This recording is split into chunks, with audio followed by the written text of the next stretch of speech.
Hi hi views, நான் உங்கள் பிவிக்கு பேசுகிறேன். லாஸ்ட் வீக் பார்த்தீங்கன்னா ட்ரிபிள் டி தலைவர் தம்பி தலைமையில் அந்த படம் பார்த்தேன். படம் ஓரளவுக்கு நல்ல காமெடியாகவும் ஒரு நல்ல ஃபேமிலி ஆடியன்ஸோடு பார்க்க வேண்டிய படமாகவும் இருந்துச்சு. அந்த படம் பார்க்குறப்ப எனக்கு ஒரு விஷயம் தோணுச்சு, அதை ஷேர் பண்ண தான். அந்த படம் நல்ல படம், ஒன்றும் பிரச்சனை இல்லை. படத்தில் நடித்த எல்லா ஆக்டருமே சூப்பராக நடிச்சிருந்தாங்க. அப்படின்னா நடிகர் ஜீவா பார்த்திங்கன்னா சூப்பர் குட் ஃபிலிம்ஸ் ஆர்பி சௌத்ரியோட பையன், சரிங்களா? இப்போ ஃபஸ்ட்டு சூப்பர் குட் ஃபிலிம்ஸ் எடுத்துக்குவோம். இவர் 1989 தான் இன்ட்ரடியூஸ் ஆகிறாரு மலையாள படத்து மூலமாக. அதுக்கப்புறம் 90 பார்த்திங்கன்னா பெரும்புள்ளின்னு ஒரு படம் எடுத்தார். பட் ஆனால் அந்த படம் ரிலீஸ் ஆகலை. அதுக்கப்புறம் புது வசந்தம்னு ஒரு படம் எடுத்தார் 1991. அந்த படம் தான் ஃபஸ்ட்டு வருது. ஸோ நல்லா கேட்டுங்க, 1991.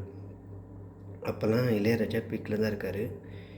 கிட்டத்தட்ட 2025 வரைக்கும் சூப்பர் குட் ஃபிலிம்ஸ் படம் எடுத்திருக்காங்க. இதில் கொடுமை என்னென்னா, ஒரு படத்துக்கு கூட இளையராஜா இசையமைக்கலை. சூப்பர் குட் ஃபிலிம்ஸுக்கு கிட்டத்தட்ட எனக்கு தெரிஞ்சு ஒரு 50 படமாக எடுத்திருப்பாங்க. எந்த ஒரு படத்துக்குமே இளையராஜா சூப்பர் குட் ஃபிலிம்ஸுக்கு இசையமைக்கலை. சிற்பி பண்ணியிருக்காரு, சி ராஜ்குமார் பண்ணியிருக்காங்க, சௌந்தரியன் பண்ணியிருக்காங்க, ஏஆர் ரஹ்மான் கூட பண்ணியிருக்காங்க, தேவாவும் பண்ணியிருக்காரு. ஆனால் இளையராஜா மியூசிக் பண்ணலை. ஆனால் இதில் கண்டினியூட்டி எப்படின்னாக்க, அவருடைய பையன் ஜீவா இருக்கார் தெரியுங்களா, அவரும் ஒரு நடிகர். அவருமே 2003 லான்ச் ஆகிறாரு சினிமாவுக்கு. அவரும் கிட்டத்தட்ட 20 வருஷம் படத்தில் 23 வருஷமாக நடிக்கிறாரு. அவருடைய எந்த படத்துக்கும் இளையராஜா இசையமைக்கலை. அது கூட அவருடைய ப்ரொடியூசர் ஓகே. பட் அவருடைய பையன் ஜீவா, அவருடைய படத்துக்குமே இளையராஜா இசையமைக்கலை. அவருடைய இன்னொரு பையன் ஜித்தன் ரமேஷ், அவர் நடித்த எந்த படத்துக்கும் இளையராஜா இசையமைக்கலை. இது கோஇன்சிடெண்ட்டாகவே அமைஞ்சிருக்கும் போல்.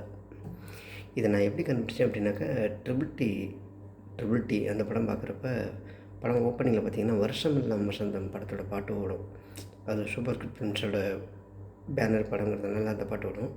ஸோ இது எப்படி தானேன்னு சொல்லி அந்த படத்தை திரும்ப கொஞ்சம் ஓடிட்டுருக்கிறப்ப பார்த்தா இடையில ஒரு ரேடியோ ஓடும். அதில் பார்த்திங்கனாக்கா சூரிய வம்சம் படத்துலேருந்து வரும் பாடல் அப்படின்னு சொல்லி போட்டிருந்தாங்க. இதனால் அது இளையராஜா பாட்டு இதில் கூட வைக்கக்கூடாதான்னு அப்படின்னு அப்போ தான் யோசித்தேன். ஸோ கோஇன்சிடெண்ட்டாகவே இளையராஜா இவங்க எதுலேயுமே யூஸ் பண்ணல. மாரிசன் படத்தில் மட்டும்தான் ஒரே ஒரு பாட்டு இளையராஜா பாட்டு யூஸ் பண்ணியிருக்காங்க. ஆனால் மியூசிக் டைரக்டர் அவர் கிடையாது அந்த படத்துக்கு, வேறு ஒருத்தர். பட் ஆனால் இளையராஜா பாட்டு ஒரே ஒரு பாட்டு யூஸ் பண்ணியிருப்பாங்க. அந்த பாட்டு கூட அந்த படத்தில் ஹிட்டு, எல்லாருமே கேட்டிருப்பீங்க, ராமராஜன் பாட்டு.